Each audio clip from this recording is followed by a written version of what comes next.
I had two fathers, a rich one and a poor one. One was highly educated and intelligent. He had a PhD and completed 4 years of undergraduate work in less than 2 years. The other father never finished the 8th grade. Both men were successful in their careers, working hard all their lives. Both earned substantial incomes, yet one struggled financially all his life.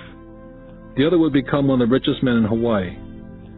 One died leaving tens of millions of dollars to his family, charities, and his church. The other left bills to be paid. Both men were strong, charismatic, and influential. Both men offered me advice, but they did not advise the same things. Both men believed strongly in education, but did not recommend the same course of study.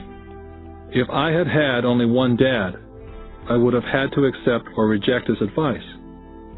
Having two dads advising me offered me the choice of contrasting points of view, one of a rich man and one of a poor man.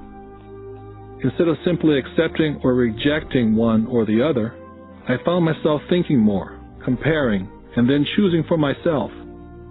The problem was, the rich man was not rich yet, and the poor man not yet poor. Both were just starting out on their careers, and both were struggling with money and families. But they had very different points of view about the subject of money. For example, one dad would say, "The love of money is the root of all evil." The other, "The lack of money is the root of all evil." As a young boy, having two strong fathers, both influencing me, was difficult. I wanted to be a good son and listen, but the two fathers did not say the same things.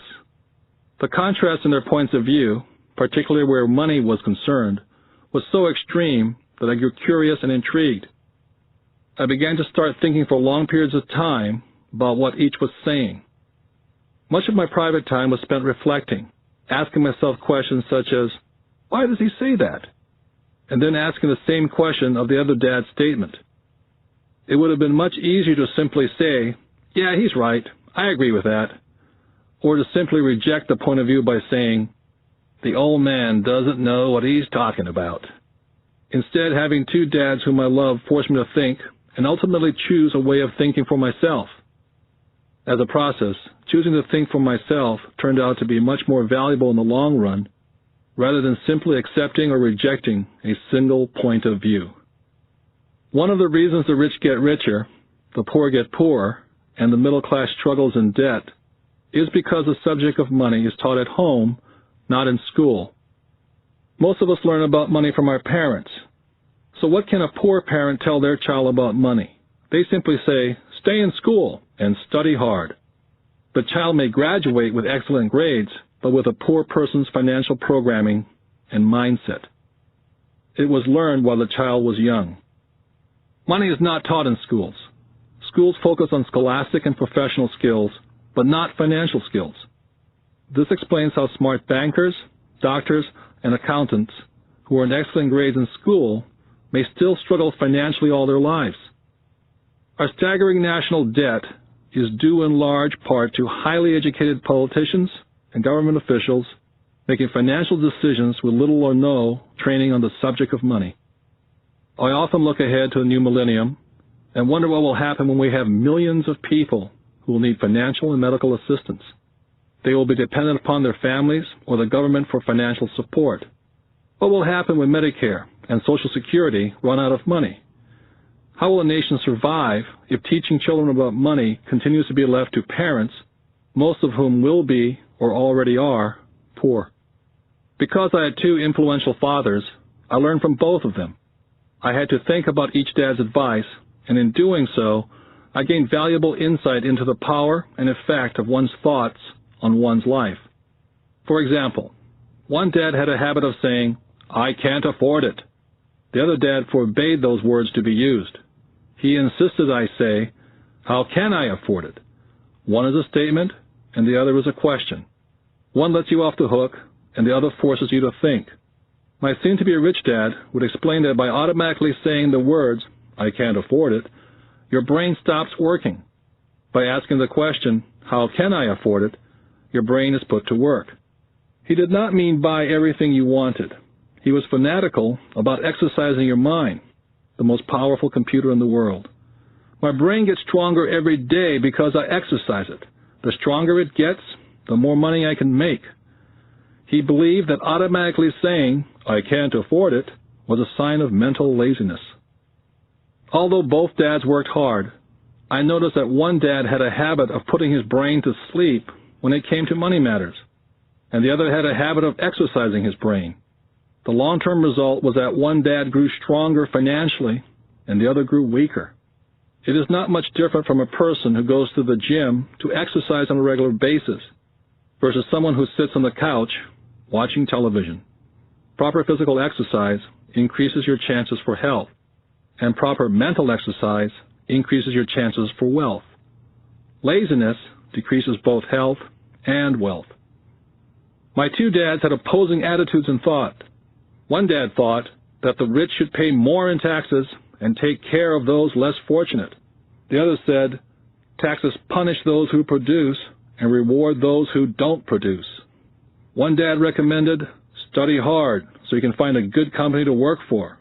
The other recommended, study hard so you can find a good company to buy. One dad said, the reason I'm not rich is because I have you kids. The other said, the reason I must be rich is because I have you kids. One dad encouraged talking about money and business at the dinner table. The other forbade the subject of money to be discussed over a meal. One said, when it comes to money, play it safe and don't take risks. The other said, learn to manage risk. One believed, our home is our largest investment and our greatest asset. The other believed, my house is a liability, and if your house is your largest investment, you're in trouble. Both dads paid their bills on time, yet one paid his bills first, while the other paid his bills last. Being a product of two strong dads allowed me the luxury of observing the effects different thoughts have on one's life. I noticed that people really do shape their life through their thoughts. For example, my poor dad always said, I'll never be rich, and that prophecy became reality. My rich dad, on the other hand, always referred to himself as rich. He would say things like, I'm a rich man, and rich people don't do this. Even when he was flat broke, after a major financial setback, he continued to refer to himself as a rich man. He would cover himself by saying, there is a difference between being poor and being broke. Broke is temporary, and poor is eternal. My poor dad would also say, I'm not interested in money, or money doesn't matter. My rich dad always said, money is power. The power of our thoughts may never be measured or appreciated, but it became obvious to me as a young boy to be aware of my thoughts and how I expressed myself. I noticed that my poor dad was poor not because of the amount of money he earned, which was significant, but because of his thoughts and his actions. As a young boy, having two fathers, I became acutely aware of being careful which thoughts I chose to adopt as my own. Whom should I listen to, my rich dad or my poor dad? Although both men had tremendous respect for education and learning, they disagreed in what they thought was important to learn. One wanted me to study hard, earn a degree, and get a good job to work for money. He wanted me to study to become a professional, an attorney, or an accountant, or to go to business school for my MBA. The other encouraged me to study to be rich, to understand how money works, and learn how to have it work for me. I don't work for money, were the words he would repeat over and over. Money works for me. At the age of 9, I decided to listen to and learn from my rich dad about money. In doing so, I chose not to listen to my poor dad, even though he was the one with all the college degrees. Once I made up my mind whom to listen to, my education about money began. My rich dad taught me over a period of 30 years, until I was age 39. He stopped once he realized that I knew and fully understood what he had been trying to drum into my often thick skull. Money is one form of power, but what is more powerful is financial education. Money comes and goes, but if you have the education about how money works, you gain power over it and can begin building wealth. The reason positive thinking alone does not work is because most people went to school and never learned how money works, so they spend their lives working for money. Because I was only 9 years old when I started, the lessons my rich dad taught me were simple. And when it was all said and done, there are only 6 main lessons repeated over 30 years. This book is about those 6 lessons, put as simply as possible as my rich dad put forth those lessons to me. The lessons are not meant to be answers, but guideposts. Guideposts that will assist you and your children to grow wealthier, no matter what happens in a world of increasing change and uncertainty. Dad, can you tell me how to get rich? My dad put down the evening paper. Why do you want to get rich, son? Because today Jimmy's mom drove up in their new Cadillac, and they were going to their beach house for the weekend. He took 3 of his friends, but Mike and I weren't invited. They told us we weren't invited because we were poor kids. They did? My dad asked incredulously. Yeah, they did, I replied in a hurt tone. My dad silently shook his head, pushed his glasses up the bridge of his nose, and went back to reading his paper. I stood waiting for an answer. The year was 1956. I was 9 years old. By some twist of fate, I attended the same public school where the rich people sent their kids. We were primarily a sugar plantation town. The managers of the plantation and the other affluent people of the town, such as doctors, business owners, and bankers, sent their children to this school, grades 1 to 6. After grade 6, their children were generally sent off to private schools. Because my family lived on one side of the street, I went to this school. Had I lived on the other side of the street, I would have gone to a different school with kids from families more like mine. After grade 6, these kids and I would go on to the public intermediate and high school. There was no private school for them or for me. My dad finally put down the paper. Well, son, he began slowly, if you want to be rich, you have to learn to make money. How do I make money? I asked. Well, use your head, son, he said, smiling, which really meant, that's all I'm going to tell you, or, I don't know the answer, so don't embarrass me. The next morning, I told my best friend Mike what my dad had said. As best I could tell, Mike and I were the only poor kids in this school. Mike was like me in that he was in this school by a twist of fate. Someone had drawn a jog in a line for the school district, and we wound up in school with the rich kids. So what do we do to make money? Mike asked. I don't know, I said. But do you want to be my partner? He agreed. And so on that Saturday morning, Mike became my first business partner. We spent all morning coming up with ideas on how to make money.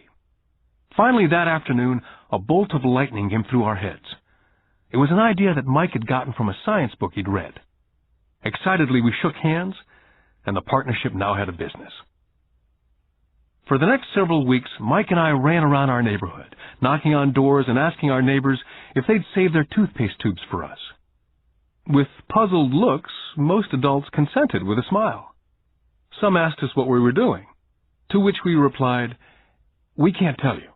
It's a business secret. My mom grew distressed as the weeks wore on. We had selected a site next to her washing machine as the place we would stockpile our raw materials. In a brown cardboard box that one time held ketchup bottles, our little pile of used toothpaste tubes began to grow. One day my dad drove up to see 2 9-year-old boys in the driveway with a production line operating at full speed. Fine white powder everywhere. On a long table were small milk cartons from school, and our family's hibachi grill was glowing with red-hot coals at maximum heat. Dad walked up cautiously, having to park the car at the base of the driveway, since the production line blocked the carport. As he got closer, he saw a steel pot sitting on top of the coals, with the toothpaste tubes being melted down. In those days, toothpaste did not come in plastic tubes. The tubes were made of lead. So once the paint was burned off, the tubes were dropped in a small steel pot, melted until they became liquid, and with my mom's pot holders, we were pouring the lead through a small hole in the top of the milk cartons. The milk cartons were filled with plaster of Paris. The white powder everywhere was the plaster before we mixed it with water. The milk cartons were the outer containers for plaster of Paris molds. My dad watched as we carefully poured the molten lead through a small hole in the top of the plaster of Paris cube. "What are you boys doing?" he asked with a cautious smile. "We're doing what you told me to do. We're going to be rich," I said. "Yep," said Mike, grinning and nodding his head. "We're partners." "And what is in those plaster molds?" Dad asked. "Watch," I said. "This should be a good batch." With a small hammer, I tapped at the seal that divided the cube in half. Cautiously, I pulled up the top half of the plaster mold, and a lead nickel fell out. "Oh, my God," my dad said. "You're casting nickels out of lead." "That's right," Mike said. "We're making money." My dad smiled and shook his head. Along with a fire and a box of spent toothpaste tubes in front of him were two little boys covered with white dust and smiling from ear to ear. He asked us to put everything down and sit with him on the front step of our house. With a smile, he gently explained what the word counterfeiting meant. Our dreams were dashed. "You mean this is illegal?" asked Mike. "Yes, it is illegal," my dad said gently. "But you boys have shown great creativity and original thought. Keep going. I'm really proud of you." Disappointed, Mike and I sat in silence for about 20 minutes before we began cleaning up our mess. The business was over on opening day. Sweeping the powder up, I looked at Mike and said, "I guess Jimmy and his friends are right. We are poor." My father was just leaving as I said that. "Boys," he said, "you're only poor if you give up. The most important thing is that you did something. Most people only talk and dream of getting rich. You've done something. I'm very proud of the two of you. I will say it again. Keep going. Don't quit." Mike and I stood there in silence. They were nice words, but we still did not know what to do. "So how come you're not rich, Dad?" I asked. "Because I chose to be a school teacher. School teachers really don't think about being rich. We just like to teach. I wish I could help you, but I really don't know how to make money." Mike and I turned and continued our cleanup. "I know," said my dad. "If you boys want to learn how to be rich, don't ask me. Talk to your dad, Mike." "My dad?" asked Mike with a scrunched-up face. "Yeah, your dad," repeated my dad with a smile. "Your dad and I have the same banker, and he raves about your father. He's told me several times that your father is brilliant when it comes to making money. He seems to be building an empire, and I suspect in a few years he will be a very rich man." With that, Mike and I got excited again. With new vigor, we began cleaning up the mess caused by our now-defunct first business. As we were cleaning, we made plans on how and when to talk to Mike's dad. The problem was that Mike's dad worked long hours and often did not come home until late. His father owned warehouses, a construction company, a chain of stores, and 3 restaurants. It was the restaurants that kept him out late. Mike caught the bus home after we had finished cleaning up. He was going to talk to his dad when he got home that night and ask him if he would teach us how to become rich. Mike promised to call as soon as he talked to his dad, even if it was late. The phone rang at 8:30 p.m. Mike's dad had agreed to meet with Mike and me. At 7:30 Saturday morning, I caught the bus to the poor side of town. Michael and I met with his dad that morning at 8 o'clock. He was already busy and had been at work for more than an hour. His construction supervisor was just leaving in his pickup truck as I walked up to his simple, small, and tidy home. Mike met me at the door. "Dad's on the phone, and he said to wait on the back porch," Mike said as he opened the door. The old wooden floor creaked as I stepped across the threshold of this aging house. There was a cheap mat just inside the door. That mat was there to hide the years of wear from countless footsteps that the floor had supported. Although clean, it needed to be replaced. I felt claustrophobic as I entered the narrow living room, which was filled with old, musty, overstuffed furniture that today would be collector's items. Sitting on the couch were 2 women, a little older than my mom. Across from the women sat a man in workman's clothes. They smiled as Mike and I walked past them, heading for the kitchen, which led to the porch that overlooked the backyard. I smiled back shyly. "Who are those people?" I asked. "Oh, they work for my dad. The older man runs his warehouses, and the women are the managers of the restaurants. And you saw the construction supervisor who's working on a road project about 50 miles from here. His other supervisor, who's building a tract of houses, had already left before you got here." "Does this go on all the time?" I asked. Not always, but quite often, said Mike, smiling as he pulled up a chair to sit down next to me. I asked him if he'd teach us to make money, Mike said. Oh? And what did he say to that? I asked with cautious curiosity. Well, he had a funny look on his face at first, and then he said he would make us an offer. Oh, I said, rocking my chair back against the wall. I sat there perched on two rear legs of the chair. Mike did the same thing. Suddenly, Mike's dad burst through the rickety screen door and onto the porch. Mike and I jumped to our feet, not out of respect, but because we were startled. Ready, boys? Mike's dad asked, as he pulled up a chair to sit down with us.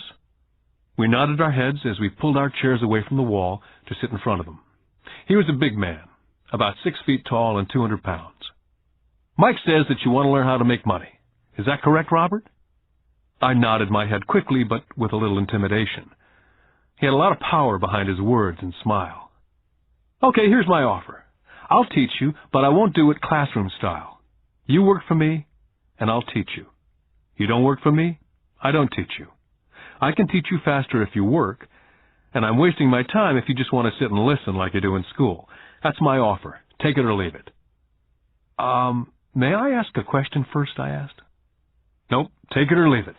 I've got too much work to do to waste my time. If you can't make up your mind decisively, then you'll never learn to make money anyway. Take it, I said. Take it, said Mike. Good, said Mike's dad. Mrs. Martin will be by in 10 minutes. After I'm through with her, you ride with her to my superette, and you can begin working. I'll pay you 10 cents an hour, and you will work for 3 hours every Saturday. But I have a softball game today, I said.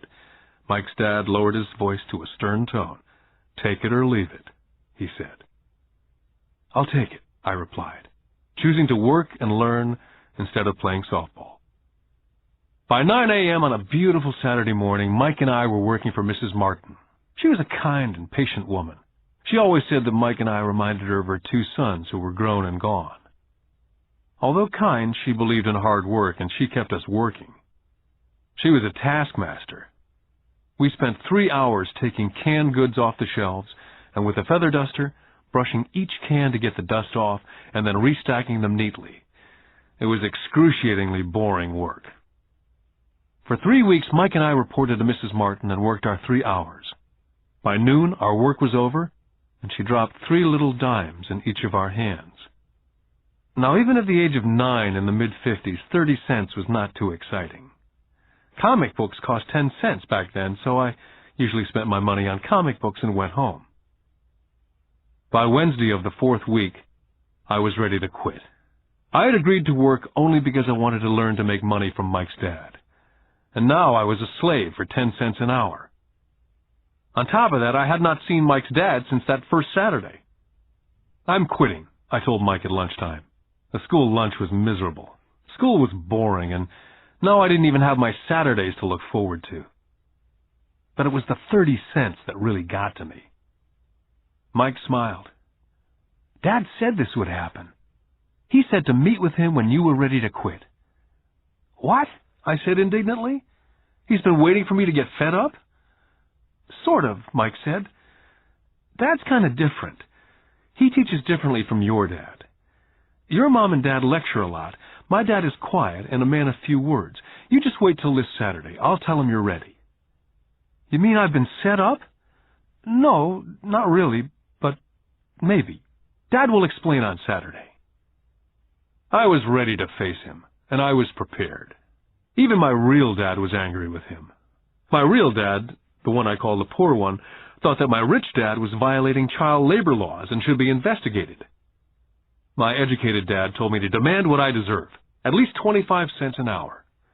My poor dad told me that if I didn't get a raise, I was to quit immediately. At 8 o'clock Saturday morning, I was going through the same rickety door of Mike's house. Take a seat and wait in line, Mike's dad said as I entered. He turned and disappeared into his little office next to a bedroom. I looked around the room and didn't see Mike anywhere. Feeling awkward, I cautiously sat down next to the same 2 women who were there 4 weeks earlier. They smiled and slid across the couch to make room for me. 45 minutes went by and I was steaming. The 2 women had met with him and left 30 minutes earlier. An older gentleman was in there for 20 minutes and was also gone. The house was empty, and I sat out in his musty, dark living room on a beautiful, sunny Hawaiian day, waiting to talk to a cheapskate who exploited children. I could hear him rustling around in the office, talking on the phone and ignoring me. I was now ready to walk out, but for some reason I stayed. Finally, 15 minutes later, at exactly 9 o'clock, Rich Dad walked out of his office, said nothing, and signaled with his hand for me to enter his dingy office. "I understand you want a raise or you're going to quit," Rich Dad said as he swiveled in his office chair. "Well, you're not keeping your end of the bargain," I blurted out, nearly in tears. It was really frightening for a 9-year-old boy to confront a grown-up. "You said that you'd teach me if I worked for you." "Well, I've worked for you. I've worked hard. I've given up my baseball games to work for you, and you don't keep your word. You haven't taught me anything. You're a crook like everyone in town thinks you are. You're greedy. You want all the money and don't take care of your employees. You make me wait and don't show me any respect. I'm only a little boy, and I deserve to be treated better."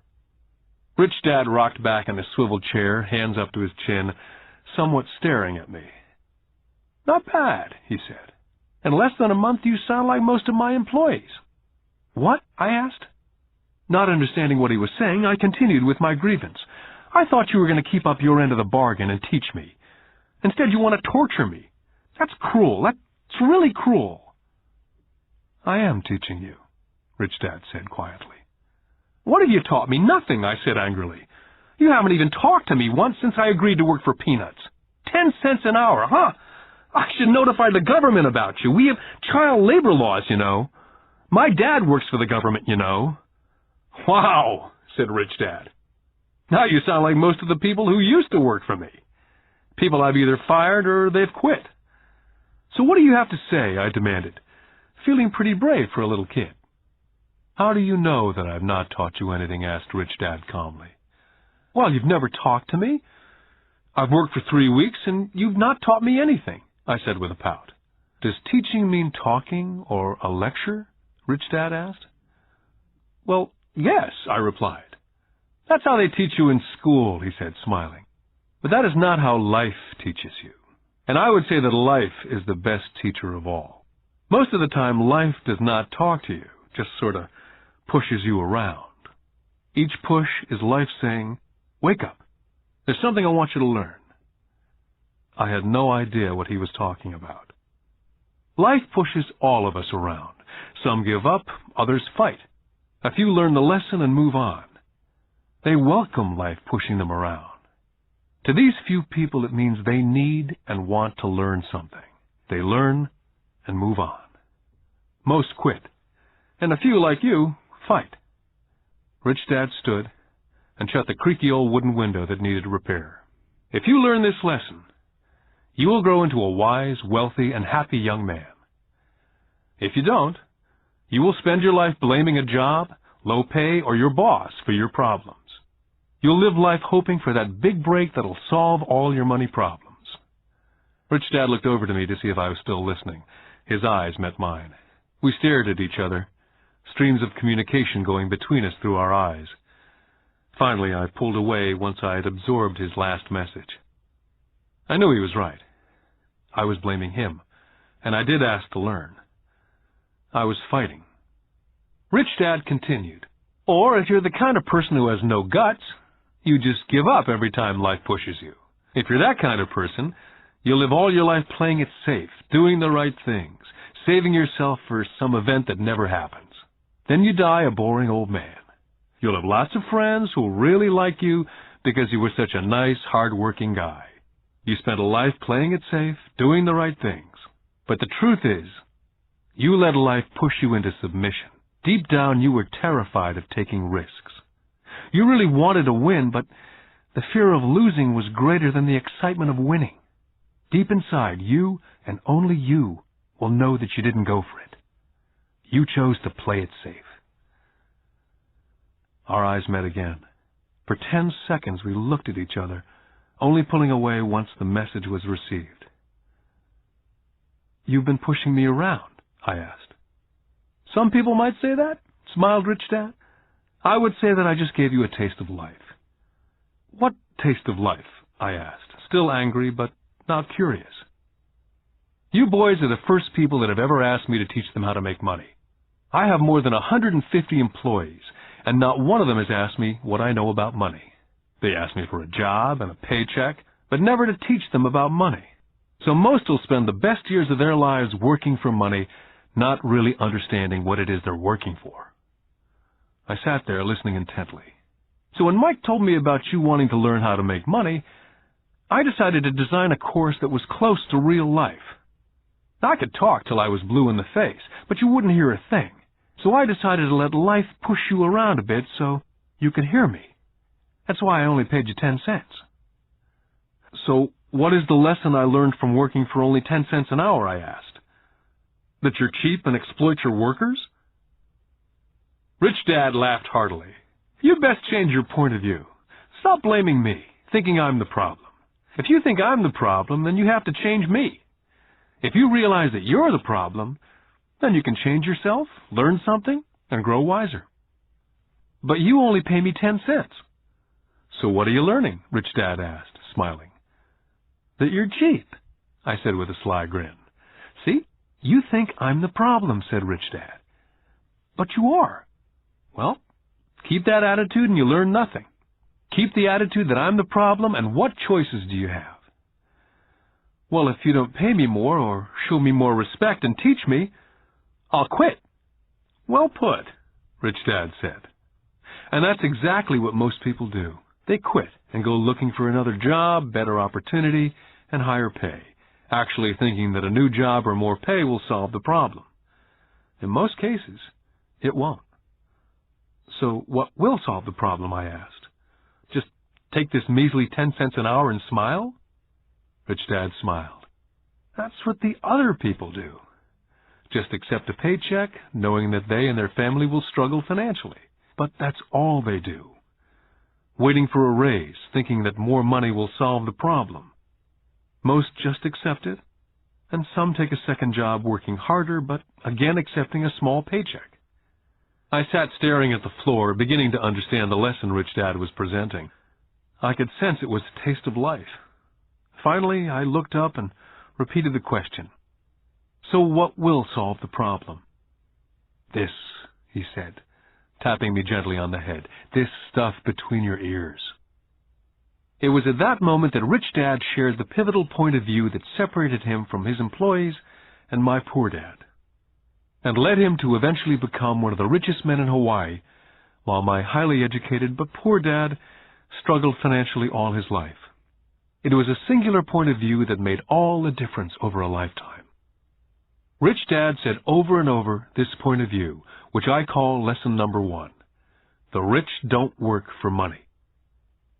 On that bright Saturday morning, I was learning a completely different point of view from what I'd been taught by my poor dad.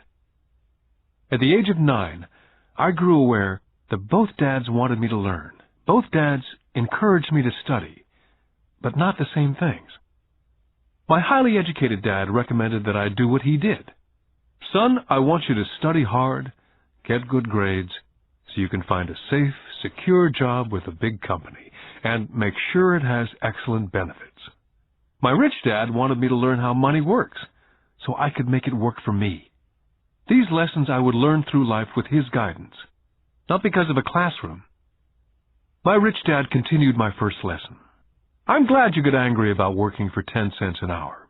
If you'd not gotten angry, and had gladly accepted it, I would have to tell you that I could not teach you. You see, true learning takes energy, passion, a burning desire. Anger is a big part of that formula, for passion is anger and love combined. When it comes to money, most people want to play it safe and feel secure, so passion does not direct them, fear does. So is that why they'll take a job with low pay? I asked.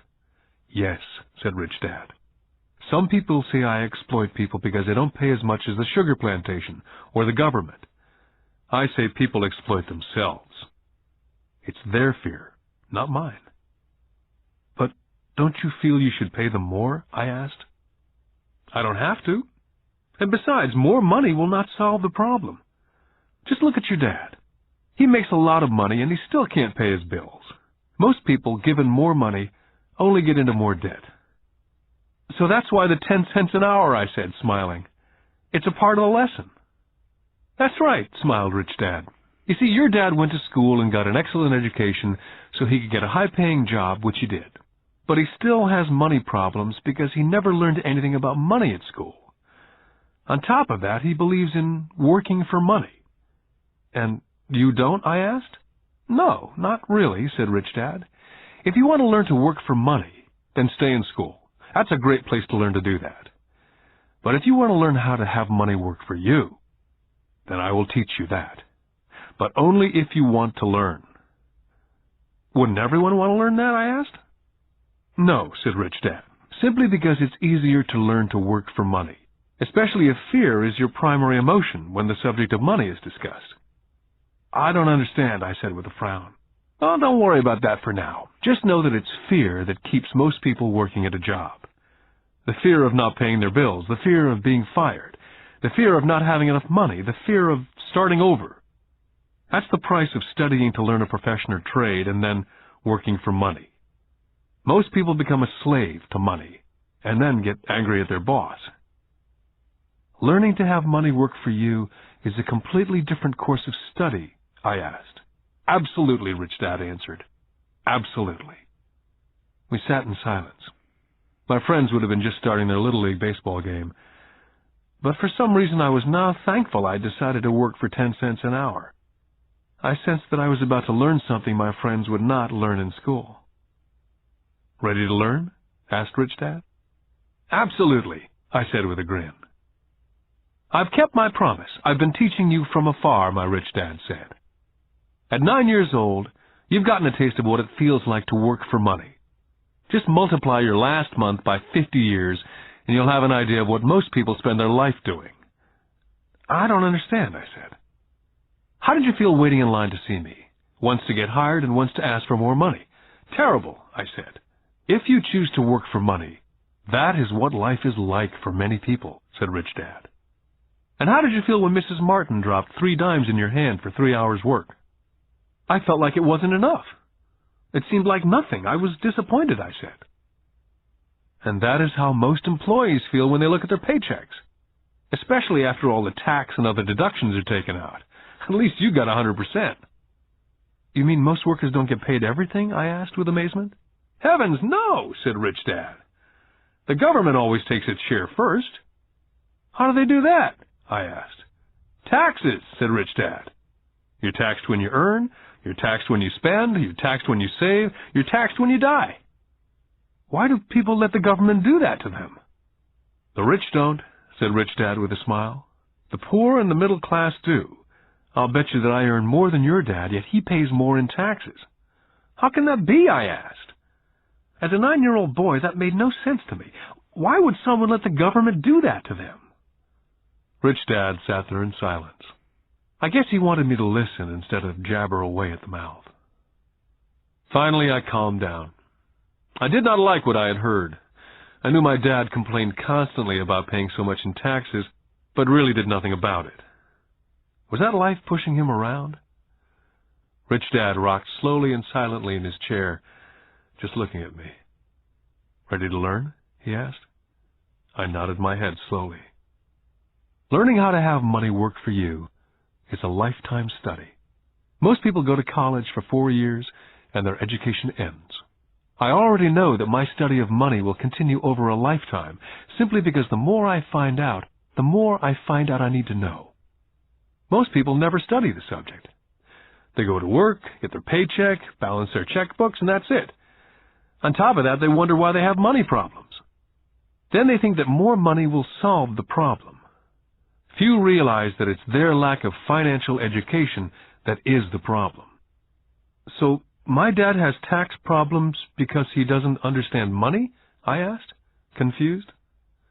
Look, said Rich Dad, taxes are just one small section on learning how to have money work for you. Today, I just wanted to find out if you still have the passion to learn about money. Most people don't. They want to go to school, learn a profession, have fun at their work, and earn lots of money. One day they wake up with big money problems, and then they can't stop working. That's the price of only knowing how to work for money, instead of studying how to have money work for you. So, do you still have the passion to learn? Asked Rich Dad. I nodded my head. Good, said Rich Dad. Now get back to work. This time I will pay you nothing. What? I asked in amazement. You heard me. Nothing. You'll work the same 3 hours every Saturday, but this time you will not be paid 10 cents an hour. You said you wanted to learn to not work for money, so I'm not going to pay you anything. I couldn't believe what I was hearing. I've already had this conversation with Mike. He's already working, dusting, and stacking canned goods for free. You better hurry up and get back there. I stood there, still not believing what a raw deal I'd been handed. Here I came to ask for a raise, and now I was being told to keep working for nothing. Rich Dad tapped me on the head and said, "Use this. Now get out of here." I didn't tell my poor dad I wasn't being paid. He would not have understood, and I did not want to try to explain something that I did not yet understand myself. For 3 more weeks, Mike and I worked for 3 hours every Saturday for nothing. The work didn't bother me, and the routine got easier. It was the missed baseball games and not being able to afford to buy a few comic books that got to me. Rich Dad stopped by at noon on the 3rd week. We heard his truck pull up in the parking lot and sputter when the engine was turned off. He entered the store and greeted Mrs. Martin with a hug. After finding out how things were going in the store, he reached into the ice cream freezer, pulled out 2 bars, paid for them, and signaled to Mike and me, "Let's go for a walk, boys." We crossed the street, dodging a few cars, and walked across a large grassy field where a few adults were playing softball. Sitting down at a remote picnic table, he handed Mike and me the ice cream bars. "How's it going, boys?" "Okay," Mike said. I nodded in agreement. "Learn anything yet?" Rich Dad asked. Mike and I looked at each other, shrugged our shoulders, and shook our heads in unison. "Well, you boys had better start thinking. You're staring at one of life's biggest lessons. If you learn the lesson, you'll enjoy a life of great freedom and security.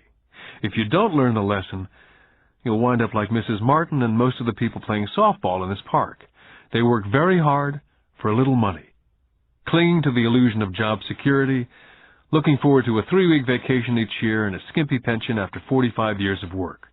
Now, if that excites you, I'll give you a raise to 25 cents an hour." "But these are good, hard-working people. Are you making fun of them?" I demanded.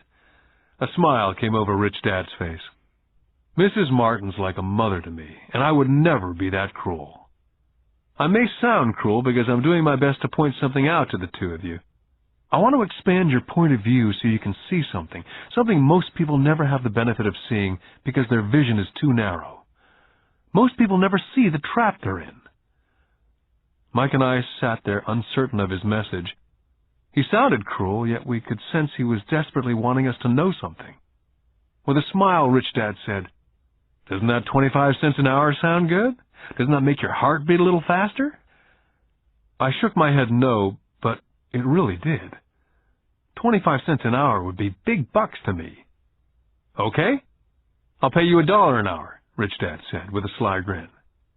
Now my heart was beginning to race. My brain was screaming, "Take it, take it." I could not believe what I was hearing. Still, I said nothing.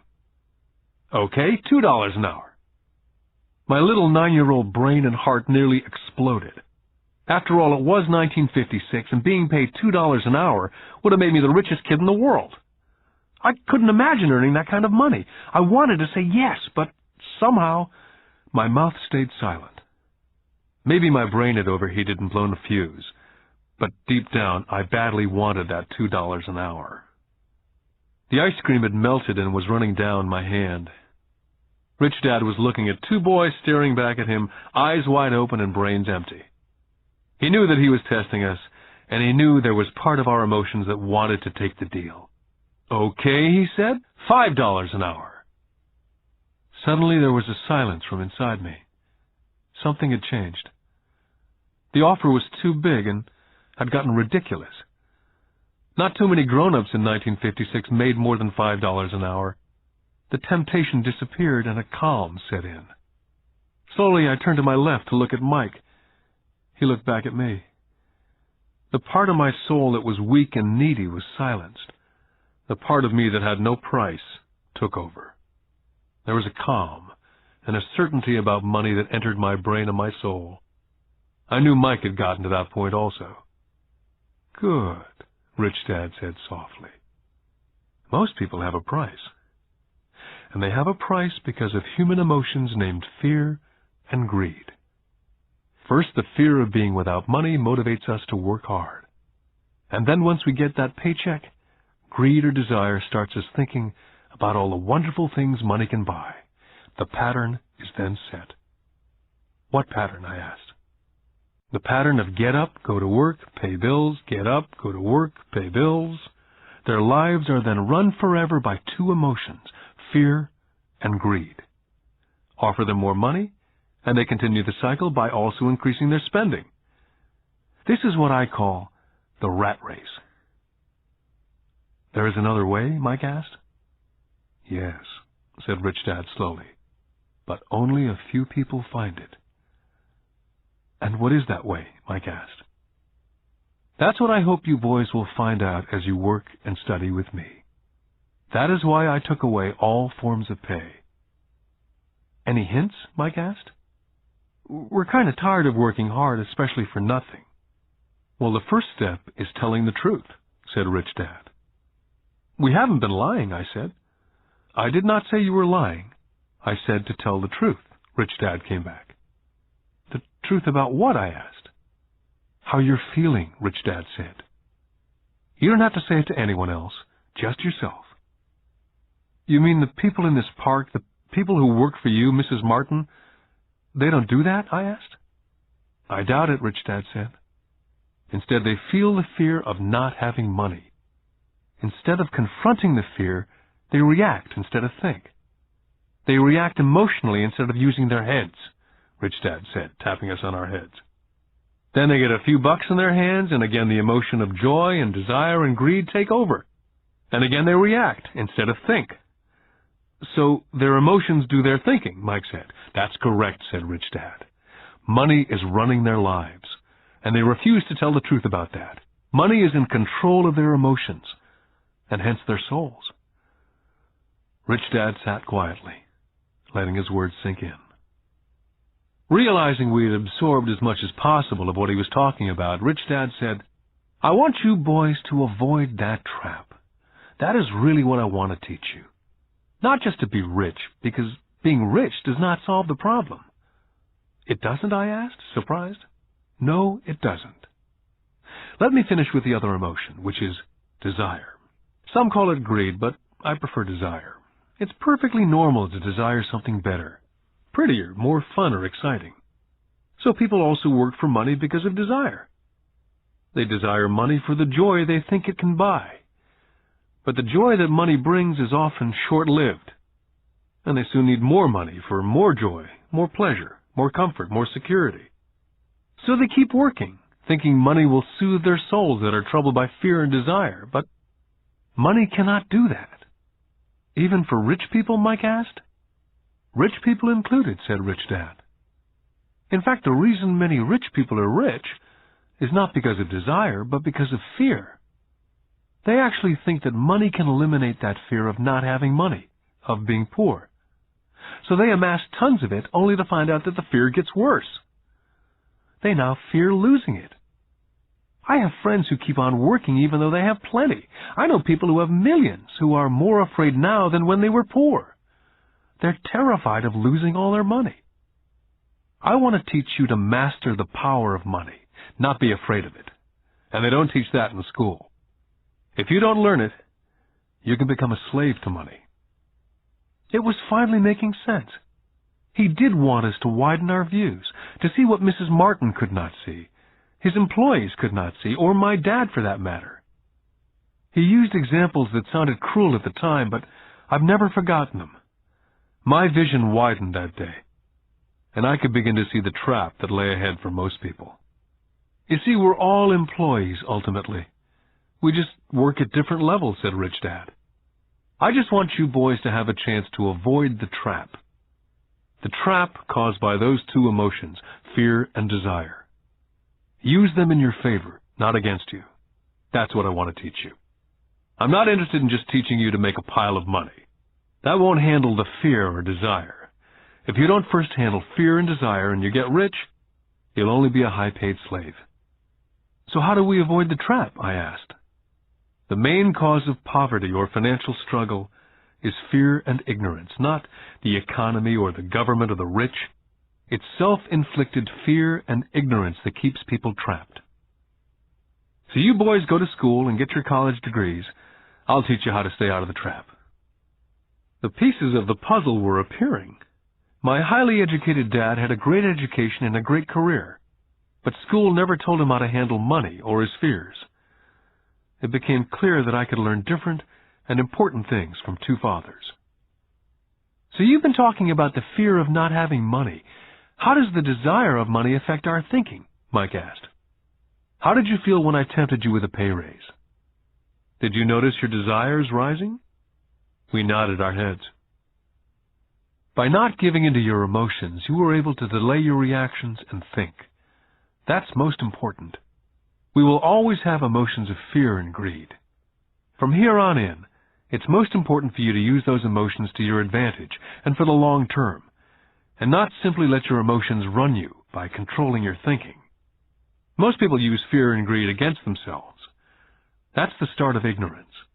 Most people live their lives chasing paychecks, pay raises, and job security because of the emotions of desire and fear, not really questioning where those emotion-driven thoughts are leading them. It's just like the picture of a donkey dragging a cart with its owner dangling a carrot just in front of the donkey's nose. The donkey's owner may be going where he wants to go, but the donkey is chasing an illusion. Tomorrow there will only be another carrot for the donkey. You mean the moment I began to picture a new baseball glove, candy or toys that's like a carrot to a donkey, Mike asked? Yeah. And as you get older, your toys get more expensive. New car, boat, and a big house to impress your friends, said Rich Dad with a smile. Fear pushes you out the door, and desire calls to you, enticing you toward the rocks. That's the trap. So what's the answer? Mike asked. What intensifies fear and desire is ignorance.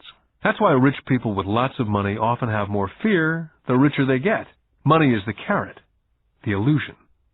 Rich Dad went on to explain that a human's life is a struggle between ignorance and illumination.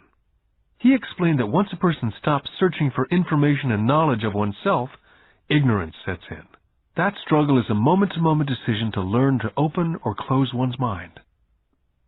Look, school is very, very important. You go to school to learn a skill or a profession so as to be a contributing member of society. Every culture needs teachers, doctors, mechanics, artists, cooks, business people, police officers, firefighters, soldiers. Schools train them so our culture can thrive and flourish, said Rich Dad. Unfortunately for many people, school is the end, not the beginning. What does ignorance have to do with greed and fear, I asked. Because it's ignorance about money that causes so much greed and so much fear, said Rich Dad. Let me give you some examples. A doctor wanting more money to better provide for his family raises his fees. By raising his fees, it makes healthcare more expensive for everyone. Now it hurts the poor people the most, so poor people have worse health than those with money. Because the doctors raise their rates, the attorneys raise their rates. Because the attorneys' rates have gone up, school teachers want a raise, which raises our taxes, and on and on and on. Soon there will be such a horrifying gap between the rich and the poor that chaos will break out, and another great civilization will collapse. Great civilizations collapsed when the gap between the haves and the have-nots was too great. America's on the same course, proving once again that history repeats itself, because we do not learn from history. We only memorize historical dates and names, not the lesson. Aren't prices supposed to go up, I asked. Not in an educated society with a well-run government. Prices should actually come down. Of course, that's often only true in theory. Prices go up because of greed and fear caused by ignorance. If schools taught people about money, there would be more money and lower prices. But schools only focus on teaching people to work for money, not how to harness money's power. But Don't we have business schools, Mike asked. Aren't you encouraging me to go to business school for my master's degree? Yes, said Rich Dad. But all too often business schools train employees who are sophisticated bean counters. Heaven forbid a bean counter takes over a business. All they do is look at the numbers, fire people, and kill the business. I know, because I hire bean counters. All they think about is cutting costs and raising prices, which causes more problems. Bean counting is important. I wish more people knew it, but it, too, is not the whole picture, added Rich Dad angrily. So is there an answer? Asked Mike. Yes, said Rich Dad. Learn to use your emotions to think, not think with your emotions. When you boys mastered your emotions, first by agreeing to work for free, I knew there was hope. When you again resisted your emotions when I tempted you with more money, you were again learning to think in spite of being emotionally charged. That's the first step. Can you tell the difference between emotions thinking and the head thinking? Mike asked. Oh, yes, I hear it all the time, said Rich Dad. I hear things like, well, everyone has to work, or the rich are crooks, or I'll get another job, I deserve this raise. You can't push me around, or I like this job because it's secure. Instead of, is there something I'm missing here? Which breaks the emotional thought and gives you time to think clearly. I must admit it was a great lesson to be getting, to know when someone was speaking out of emotions or out of clear thought. It was a lesson that served me well for life, especially when I was the one speaking out of reaction and not from clear thought. As we headed back to the store, Rich Dad explained that the rich really did make money. They did not work for it. He went on to explain that when Mike and I were casting 5-cent pieces out of lead, thinking we were making money, we were very close to thinking the way rich people think. The problem was that it was illegal for us to do it. Rich Dad went on to explain that the rich know that money is an illusion, truly like the carrot for the donkey. It's only out of fear and greed that the illusion of money is held together by billions of people thinking that money is real. Money is really made up. It was only because of the illusion of confidence and the ignorance of the masses that the house of cards stood standing. In fact, he said, in many ways the donkey's carrot was more valuable than money. As he climbed into his pickup truck outside of his little convenience store, he said, "Keep working, boys. But the sooner you forget about needing a paycheck, the easier your adult life will be. Keep using your brain. Work for free. And soon your mind will show you ways of making money far beyond what I could ever pay you. You'll begin to see opportunities right in front of you that in the past would have gone unnoticed." Mike and I picked up our things from the store and waved goodbye to Mrs. Martin. We went back to the park, to the same picnic bench, and spent several more hours thinking and talking. We spent the next week at school thinking and talking. For 2 more weeks, we kept thinking and talking and working for free. At the end of the second Saturday, I was again saying goodbye to Mrs. Martin and looking at the comic book stand with a longing gaze. The hard thing about not even getting 30 cents every Saturday was that I didn't have any money to buy comic books. Suddenly, as Mrs. Martin was saying goodbye to Mike and me, I saw something she was doing that I'd never seen her do before. I mean, I'd seen her do it, but I never took notice of it. Mrs. Martin was cutting the front page of the comic book in half. She was keeping the top half of the comic book cover and throwing the rest of the comic book into a large brown cardboard box. When I asked her what she did with the comic books, she said, "I throw them away. I give the top half of the cover back to the comic book distributor for credit when he brings in the new comics. He's coming in an hour." Mike and I waited for an hour. Soon the distributor arrived, and I asked him if we could have the comic books, to which he replied, "You can have them if you work for this store and do not resell them." Our partnership was revived. Mike's mom had a spare room in the basement that no one used. We cleaned it out and began piling hundreds of comic books in that room. Soon our comic book library was open to the public. We hired Mike's younger sister, who loved to study, to be head librarian. She charged each child 10 cents admission to the library, which was open from 2:30 to 4:30 p.m. every day after school. The customers the children of the neighborhood could read as many comics as they could in 2 hours. It was a bargain for them since a comic cost 10 cents each, and they could read 5 or 6 in 2 hours. Mike's sister would check the kids as they left to make sure they weren't borrowing any comic books. She also kept the books, logging in how many kids showed up each day, who they were, and any comments they might have. Mike and I averaged $9.50 per week over a 3-month period. We paid his sister $1 a week and allowed her to read the comics for free, which she rarely did since she was always studying. Mike and I kept our agreement by working in the store every Saturday and collecting all the comic books from the different stores. We kept our agreement to the distributor by not selling any comic books. We burned them once they got too tattered. We tried opening a branch office, but we could never quite find someone as dedicated as Mike's sister we could trust. At an early age, we found out how hard it was to find good staff. 3 months after the library first opened, a fight broke out in the room.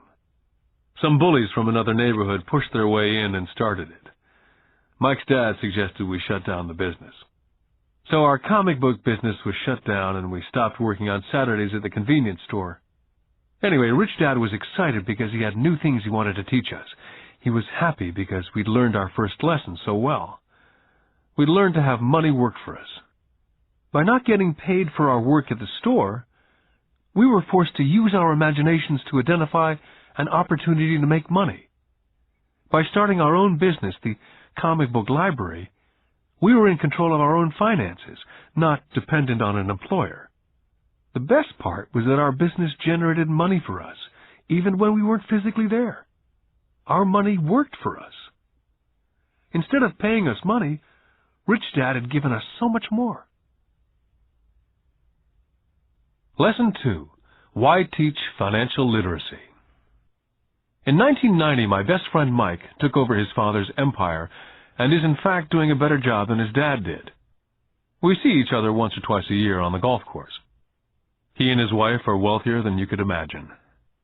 Rich Dad's empire is in great hands, and Mike is now grooming his son to take his place, as his dad groomed us. In 1994, I retired at the age of 47, and my wife Kim was 37. Retirement does not mean not working. To my wife and me, it means that, barring unforeseen cataclysmic changes, we can work or not work, and our wealth grows automatically, staying way ahead of inflation. I guess it means freedom. The assets are large enough to grow by themselves. It's like planting a tree. You water it for years, and then one day it doesn't need you anymore. Its roots have gone down deep enough. Then the tree provides shade for your enjoyment. Mike chose to run the empire, and I chose to retire. Whenever I speak to groups of people, they often ask what I would recommend, or what could they do? How do they get started? Is there a good book I'd recommend? What is the secret to success? I simply say to them what my rich dad said back to me when I was a little kid. If you want to be rich, you need to be financially literate. That idea was drummed into my head every time we were together. As I said, my educated dad stressed the importance of reading books, while my rich dad stressed the need to master financial literacy. If you're going to build the Empire State Building, the first thing you need to do is dig a deep hole and pour a strong foundation. If you're going to build a home in the suburbs, all you need to do is pour a 6-inch slab of concrete. Most people, in their drive to get rich, are trying to build an Empire State Building on a 6-inch slab. Our school system, having been created in the agrarian age, believes in homes with no foundation dirt floors are still the rage. So kids graduate from school with virtually no financial foundation. One day, sleepless and deep in debt in suburbia, living the American dream, they decide that the answer to their financial problems is to find a way to get rich quick. Construction on a skyscraper begins. It goes up quickly, and soon, instead of the Empire State Building, we have the Leaning Tower of suburbia. The sleepless nights return. As for Mike and me in our adult years, both of our choices were possible, because we were taught to pour a strong financial foundation when we were just kids. Now, accounting is possibly the most boring subject in the world. It also could be the most confusing. But if you want to be rich, long-term, It could be the most important subject. The question is, how do you take a boring and confusing subject and teach it to kids? The answer is, make it simple. My rich dad poured a strong financial foundation for Mike and me. Since we were just kids, he created a simple way to teach us. For years, he only drew pictures and used words. Mike and I understood the simple drawings, the jargon, the movement of money. And then in later years, Rich Dad began adding numbers. Most importantly, you must know the difference between an asset and a liability, and buy assets. If you want to be rich, this is all you need to know. It is rule number 1. It is the only rule. This may sound absurdly simple, but most people have no idea how profound this rule is. Most people struggle financially because they do not know the difference between an asset and a liability. Rich people acquire assets. The poor and middle class acquire liabilities, but they think they are assets. When Rich Dad explained this to Mike and me, we thought he was kidding. Here we were nearly teenagers and waiting for the secret to get rich, and this was his answer. It was so simple that we had to stop for a long time to think about it. If it's that simple, how come everyone's not rich? I asked. Rich Dad smiled, because people do not know the difference between an asset and a liability. I remember asking, how could adults be so silly? If it's that simple, if it's that important, why would everyone not want to find out? It took our Rich Dad only a few minutes to explain what assets and liabilities were. To teach preteen boys, Rich Dad kept everything simple, using as many pictures as possible, as few words as possible, and no numbers for years. My Rich Dad simply drew a vertical box with a line through the middle. The top half was for income, and the bottom half was for expenses. Then beneath that box, he drew another box horizontally, which he divided into a left half for assets and a right half for liabilities. The income statement, often called a profit and loss statement, measures income and expenses, money in or money out. The second set of boxes is the balance sheet. It's called that because it's supposed to balance assets against liabilities. That relationship is vital to understand. The primary cause of financial struggle is simply not knowing the difference between an asset and a liability. The cause of the confusion is found in the definition of the two words. If you want a lesson in confusion, simply look up the words asset and liability in the dictionary. So my Rich Dad simply told two young boys the following. An asset is something that puts money in my pocket. A liability is something that takes money out of my pocket. This is really all you need to know. If you want to be rich, simply spend your life buying assets. If you want to be poor or middle class, spend your life buying liabilities. It's not knowing the difference that causes most of the financial struggle in the real world. My Rich Dad then drew 3 arrows on his diagram. He explained, the arrow represents the flow of cash, or cash flow. In 80% of most families, the financial story is a story of working hard in an effort to get ahead. It's not because they don't make money, but because they spend their lives buying liabilities instead of assets. The first arrow showed the cash flow pattern of a poor person or a young person still at home. The arrow goes into the income box from a job or salary. It then continues into the expense box. Expenses include taxes, rent, and everyday living expenses. It flows out the expense box and is gone. The second arrow Rich Dad drew represented the cash flow pattern of a middle-class person. The arrow flows from a job into the income box. It then flows into the liabilities box. Most middle-class people acquire many liabilities, such as a mortgage, a car loan, and credit card debt. From the liabilities box, it flows to the expense box, where the monthly payments are made for the liabilities, as well as taxes and living expenses. From there, it flows out the expense box and is gone. The third arrow is the pattern of a wealthy person. This arrow simply flows from the asset box into the income box. The cash flow is not generated by a job or salary, but by assets. Remember, assets are things that put money in your pocket. Additionally, the rich have few expenses and liabilities, or if they do, those liabilities are more than covered by their assets. Examples such as these are oversimplified. Everyone has living expenses, the need for food, shelter, and clothing. The diagrams Rich Dad drew show the flow of cash through a poor, middle class, or wealthy person's life. It's the cash flow that tells the story. It's the story of how a person handles their money, what they do after they get the money in their hand. I cringe whenever I hear people ask me how to get rich quicker. Or how do they start? I often hear, I'm in debt, so I need to make more money. But more money will often not solve the problem. In fact, it may actually accelerate the problem. Money often makes obvious our tragic human flaws. Money often puts a spotlight on what we do not know. That's why, all too often, a person who comes into a sudden windfall of cash, let's say an inheritance, a pay raise, or lottery winnings, soon returns to the same financial mess, if not worse than the mess they were in before they received the money. Money only accentuates the cash flow pattern running in your head. If your pattern is to spend everything you get, most likely an increase in cash will just result in an increase in spending. Thus the saying, a fool and his money is one big party.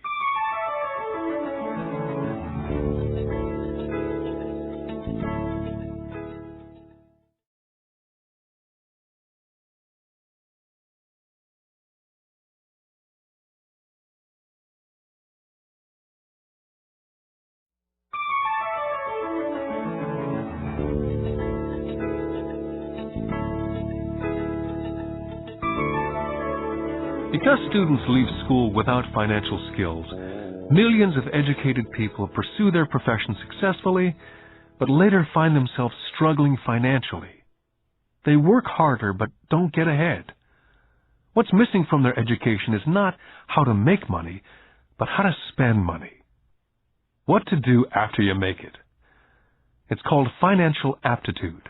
What to do with the money once you make it, how to keep people from taking it from you, how long you keep it, and how hard that money works for you. Most people cannot tell why they struggle financially because they don't understand cash flow. A person can be highly educated, professionally successful, and financially illiterate.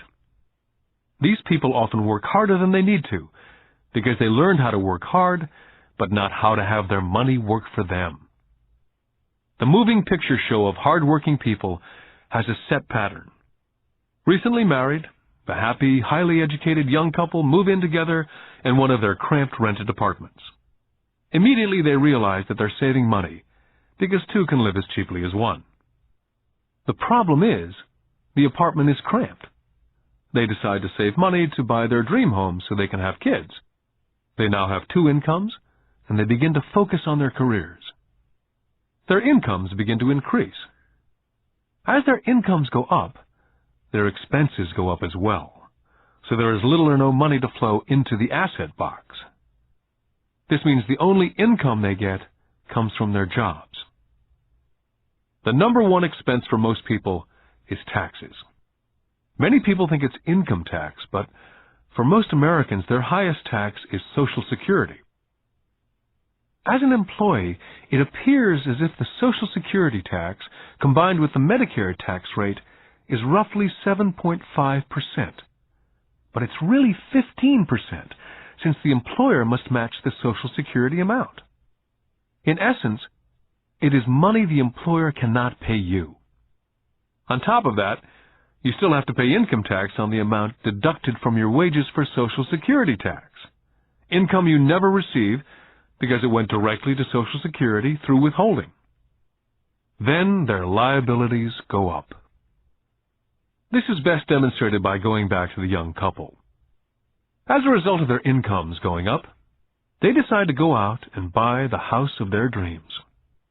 Once in their house, they have a new tax, called property tax. Then they buy a new car, new furniture, and new appliances to match their new house. All of a sudden they wake up, and their liabilities column is full of mortgage debt and credit card debt. They're now trapped in the rat race. A child comes along. They work harder. The process repeats itself. More money and higher taxes, also called bracket creep. A credit card comes in the mail. They use it. It maxes out. A loan company calls and says their greatest asset, their home, has appreciated in value. The company offers a bill consolidation loan because their credit is so good and tells them the intelligent thing to do is clear off the high-interest consumer debt by paying off their credit card. And besides, interest on their home is a tax deduction. They go for it and pay off those high-interest credit cards. They breathe a sigh of relief. Their credit cards are paid off.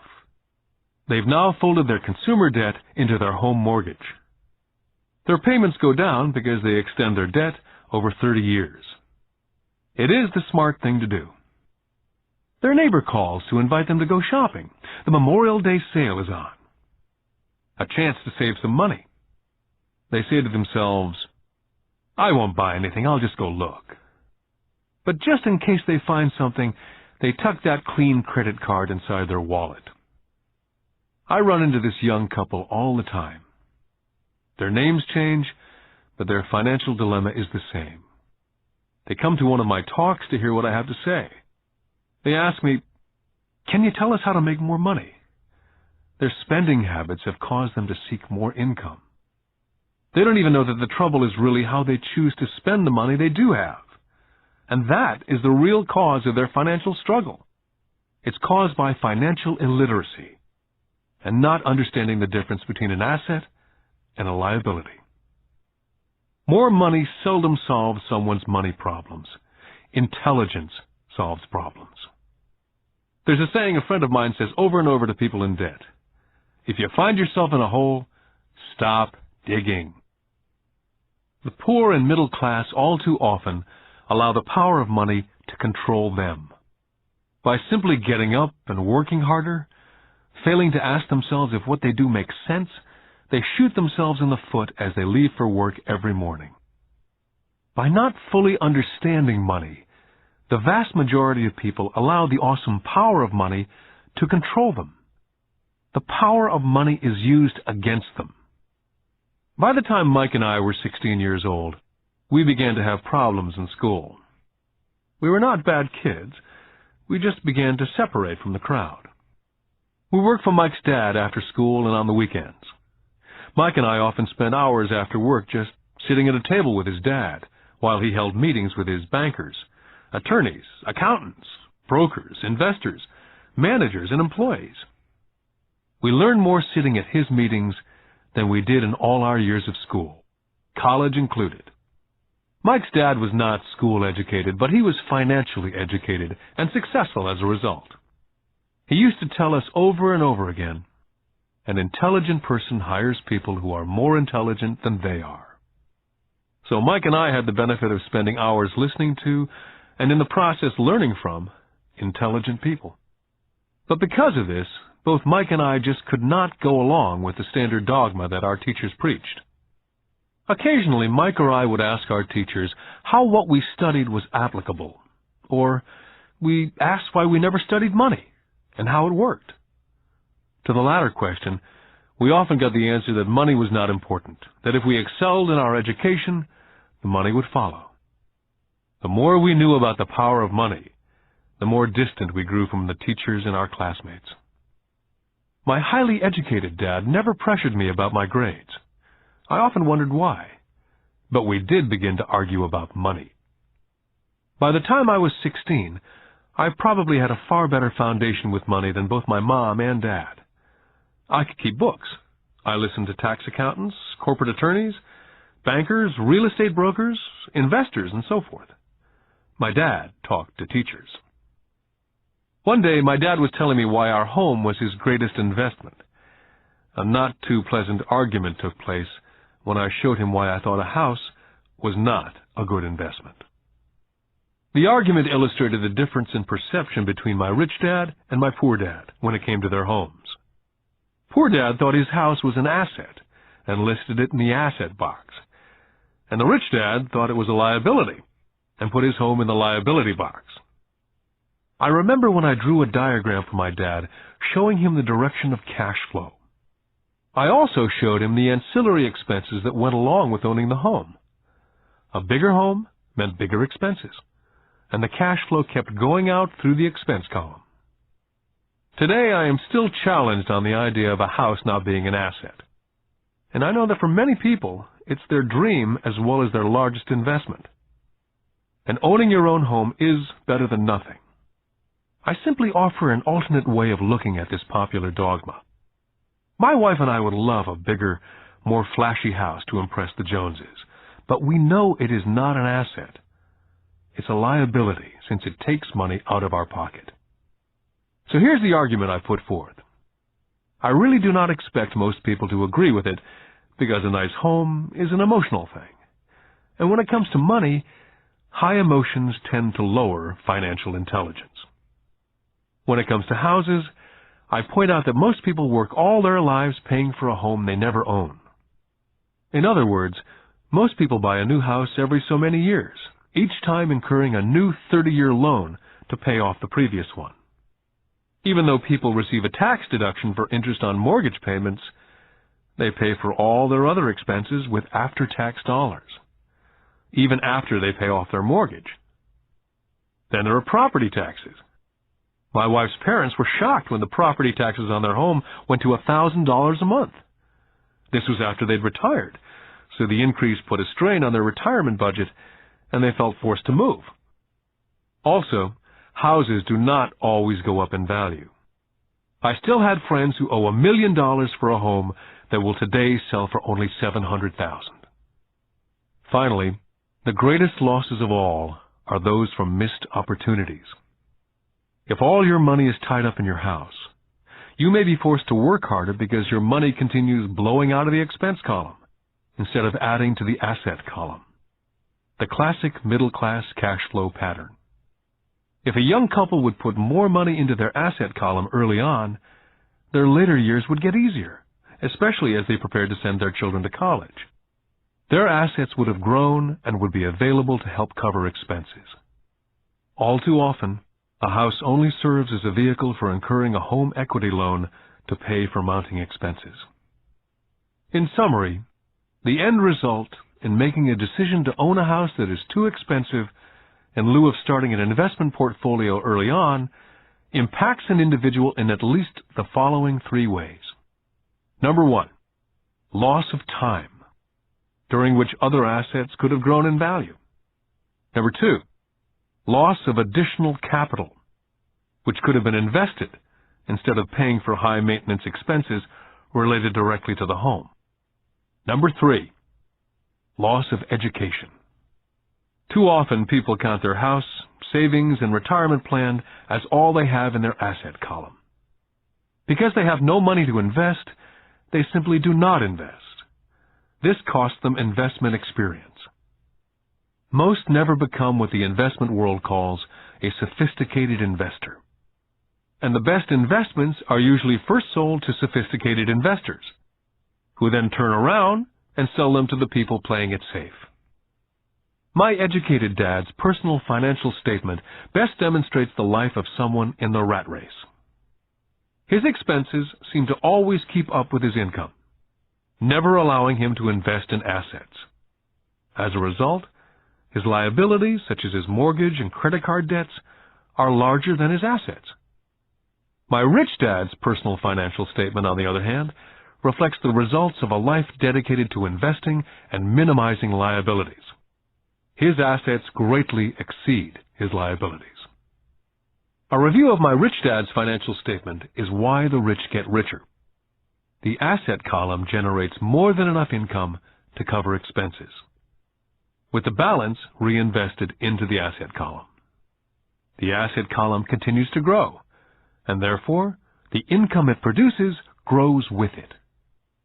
The result being, the rich get richer. The middle class finds itself in a constant state of financial struggle. Their primary income is through wages, and as their wages increase, so do their taxes. Their expenses tend to increase in equal increments as their wages increase, hence the phrase, the rat race.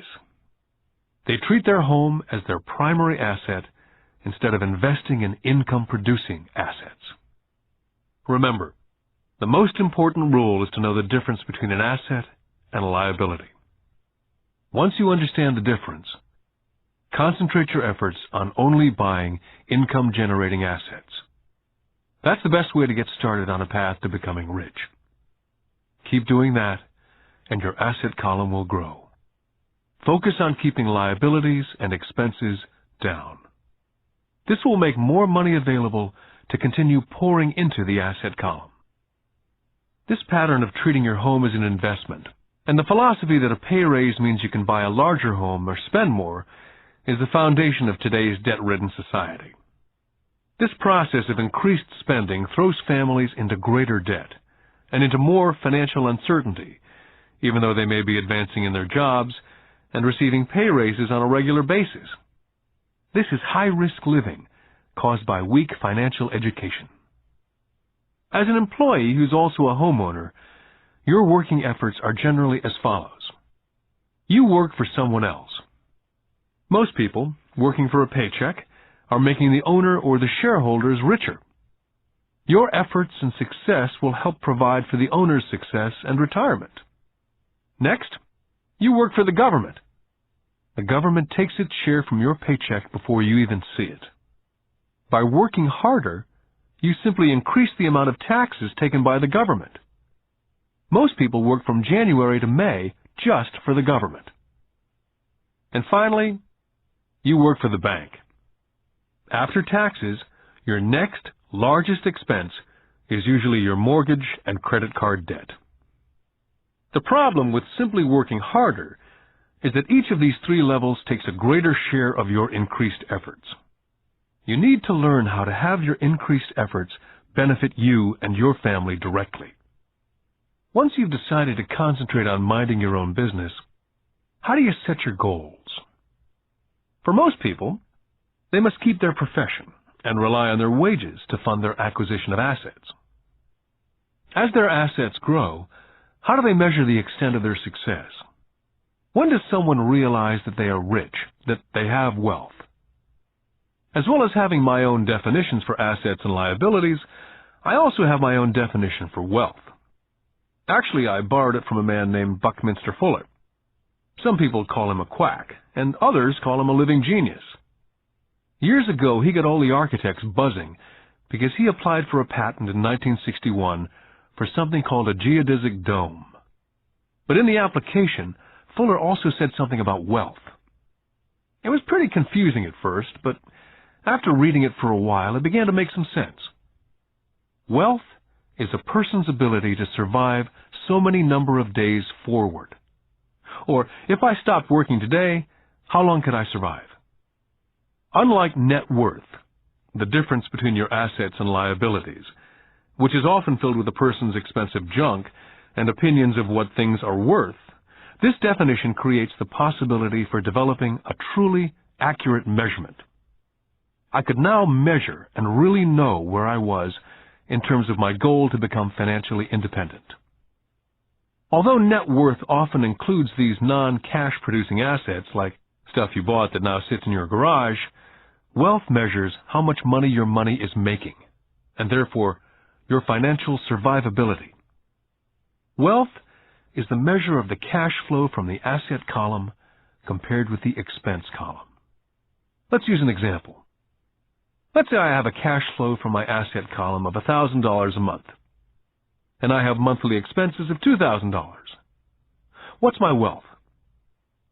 Let's go back to Buckminster Fuller's definition. Using his definition, how many days forward can I survive? And let's assume a 30-day month. By that definition, I have enough cash flow for half a month. When I have achieved $2,000 a month cash flow from my assets, then I will be wealthy. I now have income generated from assets each month that fully covers my monthly expenses. If I want to increase my expenses, I first must increase my cash flow from assets to maintain this level of wealth. take notice that it's at this point that I am no longer dependent on my wages. I have focused on and been successful in building an asset column that's made me financially independent. If I quit my job today, I would be able to cover my monthly expenses with the cash flow from my assets. My next goal would be to have the excess cash flow from my assets reinvested into the asset column. The more money that goes into my asset column, the more my asset column grows. The more my assets grow, the more my cash flow grows. And as long as I keep my expenses less than the cash flow from these assets, I will grow richer, with more and more income from sources other than my physical labor. As this reinvestment continues, I am well on my way to being rich. The actual definition of rich is in the eye of the beholder. You can never be too rich. Just remember this simple observation. The rich buy assets, the poor only have expenses. The middle class buys liabilities they think are assets. So how do I start minding my own business? What's the answer? Listen to the founder of McDonald's. Lesson 3. Mind your own business. In 1974, Ray Kroc, the founder of McDonald's, was asked to speak at the MBA class at the University of Texas at Austin. A dear friend of mine, Keith Cunningham, was a student in that MBA class. After a powerful and inspiring talk, the class adjourned, and the students asked Ray if he would join them at their favorite hangout to have a few beers. Ray graciously accepted. "What business am I in?" Ray asked, once the group had all their beers in hand. Everyone laughed, said Keith. Most of the MBA students thought Ray was just fooling around. No one answered, so Ray asked the question again. "What business do you think I'm in?" The students laughed again. And finally one brave soul yelled out, "Ray, who in the world does not know that you're in the hamburger business?" Ray chuckled. "That's what I thought you'd say." He paused, and then quickly said, "Ladies and gentlemen, I'm not in the hamburger business. My business is real estate." McDonald's today is the largest single owner of real estate in the world, owning even more than the Catholic Church. Today, McDonald's owns some of the most valuable intersections and street corners in America, as well as in other parts of the world. Keith said it was one of the most important lessons in his life. Today, Keith owns car washes, but his business is the real estate under those car washes. The previous chapter ended with a statement illustrating that most people work for everyone but themselves. They work first for the owners of the company, then for the government through taxes, and finally for the bank that owns their mortgage. As a young boy, we did not have a McDonald's nearby. Yet my rich dad was responsible for teaching Mike and me the same lesson that Ray Kroc talked about at the University of Texas. It is secret number 3 of the rich. The secret is, mind your own business. Financial struggle is often directly the result of people working all their life for someone else. Many people will have nothing at the end of their working days. Our current educational system focuses on preparing today's youth to get good jobs by developing scholastic skills. Their lives will revolve around their wages, or, as described earlier, their income column. And after developing scholastic skills, they go on to higher levels of schooling to enhance their professional abilities. They study to become engineers, scientists, cooks, police officers, artists, writers, and so on. These professional skills allow them to enter the workforce and work for money. There's a big difference between your profession and your business. Often I ask people, "What's your business?" And they will say, "Oh, I'm a banker." Then I ask them if they own the bank, and they usually respond, "No, I work there." In that instance, they've confused their profession with their business. Their profession may be a banker, but they still need their own business. Ray Kroc was clear on the difference between his profession and his business. His profession was always the same. He was a salesman. At one time he sold mixers for milkshakes, and soon thereafter he was selling hamburger franchises. But while his profession was selling hamburger franchises, his business was the accumulation of income-producing real estate. To become financially secure, a person needs to mind their own business. Your business revolves around your asset column, as opposed to your income column. As stated earlier, the number one rule is to know the difference between an asset and a liability, and to buy assets.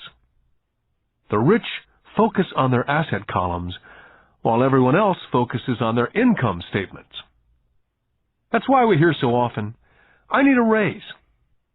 If only I had a promotion. I'm going back to school to get more training so I can get a better job. I'm going to work overtime. Maybe I can get a second job. I'm quitting in 2 weeks. I found a job that pays more." In some circles, these are sensible ideas. Yet if you listen to Ray Kroc, you're still not minding your own business. These ideas all still focus on the income column, and will only help a person become more financially secure if the additional money is used to purchase income-generating assets. The primary reason the majority of the poor and middle class are fiscally conservative, which means I can't afford to take risks, is that they have no financial foundation. They have to cling to their jobs. They have to play it safe. When downsizing became the in thing to do, millions of workers found out that their largest so-called asset, their home, was eating them alive. Their asset, called a house, still cost them money every month. Their car, another asset, was eating them alive. The golf clubs in the garage that cost $1,000 were not worth $1,000 anymore. Without job security, they had nothing to fall back on. What they thought were assets could not help them survive in a time of financial crisis. So, many people have put themselves in deep financial trouble when they run short of income. To raise cash, they sell their assets. First, their personal assets can generally be sold for only a fraction of the value that's listed in their personal balance sheet. Or, if there's a gain on the sale of the assets, they're taxed on the gain. So again, the government takes its share of the gain, thus reducing the amount available to help them out of debt. That's why I say someone's net worth is often worth less than they think. Start minding your own business. Keep your daytime job, but start buying real assets, not liabilities or personal effects that have no real value once you get them home. A new car loses nearly 25% of the price you pay for it the moment you drive it off the lot. It's not a true asset, even if your banker lets you list it as one. My $400 new titanium driver was worth $150 the moment I teed off. For adults, keep your expenses low, reduce your liabilities, and diligently build a base of solid assets. For young people who've not yet left home, it's important for parents to teach them the difference between an asset and a liability. Get them to start building a solid asset column before they leave home, get married, buy a house, have kids, and get stuck in a risky financial position, clinging to a job and buying everything on credit. I see so many young couples who get married and trap themselves into a lifestyle that will not let them get out of debt for most of their working years. For most people, just as the last child leaves home, the parents realize they have not adequately prepared for retirement, and they begin to scramble to put some money away. Then their own parents become ill, and they find themselves with new responsibilities. So, what kind of assets am I suggesting that you or your children acquire? In my world, real assets fall into several different categories. First, businesses that do not require my presence. I own them, but they're managed or run by other people. If I have to work there, it's not a business. It becomes my job. Then come categories such as stocks, bonds, mutual funds, income-generating real estate, notes or IOUs, royalties from intellectual property such as music, scripts, patents, and finally anything else that has value, produces income, or appreciates and has a ready market. As a young boy, my educated dad encouraged me to find a safe job. My rich dad, on the other hand, encouraged me to begin acquiring assets that I loved. If you don't love it, you won't take care of it. I collect real estate simply because I love buildings and land. I love shopping for them. I could look at them all day long. When problems arise, the problems are not so bad that it changes my love for real estate. For people who hate real estate, they shouldn't buy it. I love stocks of small companies, especially startups. The reason is that I am an entrepreneur, not a corporate person. In my early years, I worked in large organizations such as Standard Oil of California, the U.S. Marine Corps, and Xerox Corporation. I enjoyed my time with those organizations and have fond memories, but I know deep down I'm not a company man. I like starting companies, not running them. So my stock buys are usually of small companies, and sometimes I even start the company and take it public. Fortunes are made in new stock issues, and I love the game. Many people are afraid of small-cap companies and call them risky, and they are. But risk is always diminished if you love what the investment is, understand it, and know the game. For years, even while I was with the Marine Corps and Xerox, I did what my rich dad recommended. I kept my daytime job, but I still minded my own business. I was active in my asset column. I traded real estate and small stocks. Rich Dad always stressed the importance of financial literacy. The better I was at understanding the accounting and cash management, the better I would be at analyzing investments and eventually starting and building my own company. I would not encourage anyone to start a company unless they really want to. Knowing what I know about running a company, I would not wish that task on anyone. There are times when people cannot find employment where starting a company is a solution for them. The odds are against success. 9 out of 10 companies fail in 5 years. Of those that survive the first 5 years, 9 out of every 10 of those eventually fail as well. So only if you really have the desire to own your own company do I recommend it. Otherwise, keep your daytime job and mind your own business. When I say mind your own business, I mean to build and keep your asset column strong. Once a dollar goes into it, never let it come out. Think of it this way. Once a dollar goes into your asset column, it becomes your employee. The best thing about money is that it works 24 hours a day and can work for generations. Keep your daytime job, be a great hard-working employee, but keep building that asset column. As your cash flow grows, you can buy some luxuries. An important distinction is that rich people buy luxuries last, while the poor and middle class tend to buy luxuries first. The poor and middle class often buy luxury items such as big houses, diamonds, furs, jewelry, or boats because they want to look rich. They look rich, but in reality they just get deeper in debt on credit. The old money people, the long-term rich, built their asset column first. Then the income generated from the asset column bought their luxuries. The poor and middle class buy luxuries with their own sweat, blood, and children's inheritance. A true luxury is a reward for investing in and developing a real asset.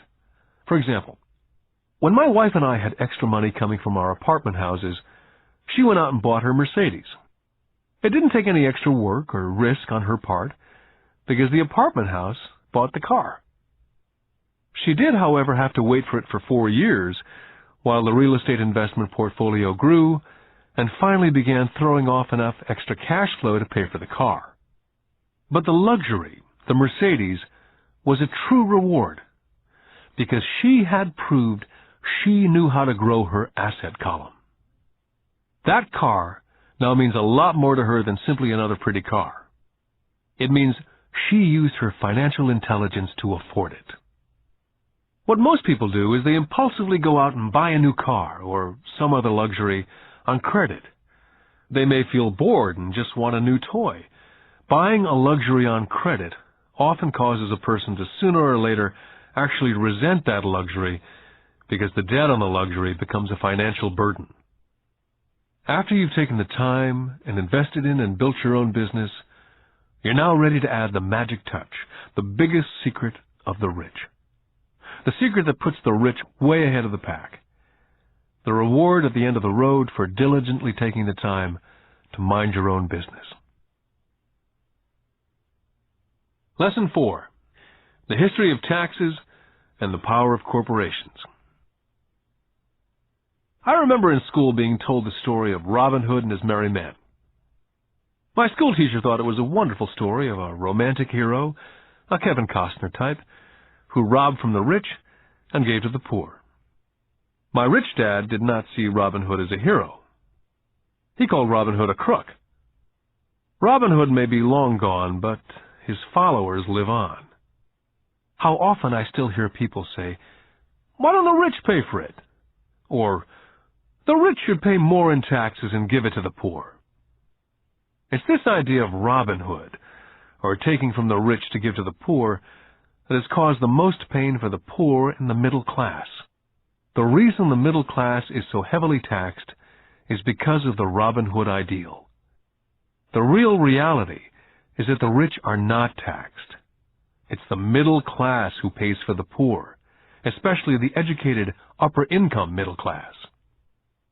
Again, to understand fully how things happen, we need to look at the historical perspective. We need to look at the history of taxes.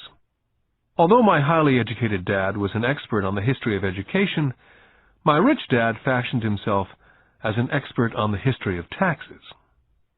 Rich Dad explained to Mike and me that in England and America originally, there were no taxes.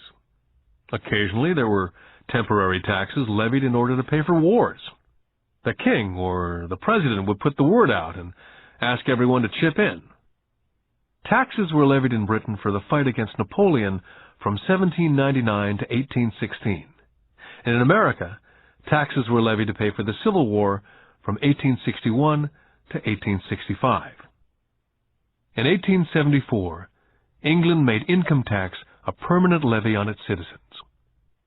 In 1913, an income tax became permanent in the United States with the adoption of the 16th Amendment to the Constitution.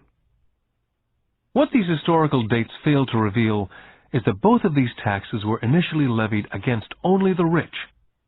It was this point that Rich Dad wanted Mike and me to understand. He explained that the idea of taxes was made popular and accepted by the majority by telling the poor and the middle class that taxes were created only to punish the rich. This is how the masses voted for the law, and it became constitutionally legal. Although it was intended to punish the rich, in reality it wound up punishing the very people who voted for it, the poor and the middle class. Once government got a taste of money, the appetite grew, said Rich Dad. Your dad and I are exactly opposite. He's a government bureaucrat and I'm a capitalist. We get paid, and our success is measured on opposite behaviors. He gets paid to spend money and hire people. The more he spends and the more people he hires, the larger his organization becomes. In the government, the larger his organization, the more he's respected. On the other hand, within my organization, the fewer people I hire and the less money I spend, the more I'm respected by my investors. That's why I don't like government people. They have different objectives from most business people. As the government grows, more and more tax dollars will be needed to support it. As I said, the passage of taxes was only possible because the masses believed in the Robin Hood theory of economics, which was to take from the rich and give to everyone else. The problem was that the government's appetite for money was so great that taxes soon needed to be levied on the middle class, and from there it kept trickling down. The rich, on the other hand, saw an opportunity. They did not play by the same set of rules. As I've stated, the rich already knew about corporations, which became popular in the days of sailing ships. The rich created the corporation as a vehicle to limit their risk to the assets of each voyage. The rich put their money into a corporation to finance the voyage. The corporation would then hire a crew to sail to the New World to look for treasures. If the ship was lost, the crew lost their lives, but the loss to the rich would be limited only to the money they invested for that particular voyage. It's the knowledge of the power of the legal structure of the corporation that really gives the rich a vast advantage over the poor and the middle class. Having two fathers teaching me, one a socialist and the other a capitalist, I quickly began to realize that the philosophy of the capitalist made more financial sense to me. It seemed to me that the socialists ultimately penalized themselves due to their lack of financial education. No matter what the take-from-the-rich crowd came up with, the rich always found a way to outsmart them. That is how taxes were eventually levied on the middle class. The rich outsmarted the intellectuals solely because they understood the power of money, a subject not taught in schools. How did the rich outsmart the intellectuals? Once the take-from-the-rich tax was passed, cash started flowing into government coffers. Initially, people were happy. Money was handed out to government workers and the rich. It went to government workers in the form of jobs and pensions. It went to the rich via their factories receiving government contracts. The government became a large pool of money, but the problem was the fiscal management of that money. There really is no recirculation. In other words, the government policy, if you were a government bureaucrat, was to avoid having excess money. If you failed to spend your allotted funding, you risked losing it in the next budget. You'd certainly not be recognized for being efficient. Business people, on the other hand, are rewarded for having excess money and are recognized for their efficiency. As this cycle of growing government spending continued, the demand for money increased, and the tax-the-rich idea was now being adjusted to include lower income levels, down to the very people who voted it in, the poor and the middle class. True capitalists used their financial knowledge to simply find a way to escape. They headed back to the protection of a corporation. A corporation protects the rich. But what many people who've never formed a corporation do not know is that a corporation is not really a thing. A corporation is merely a file folder with some legal documents in it, sitting in some attorney's office.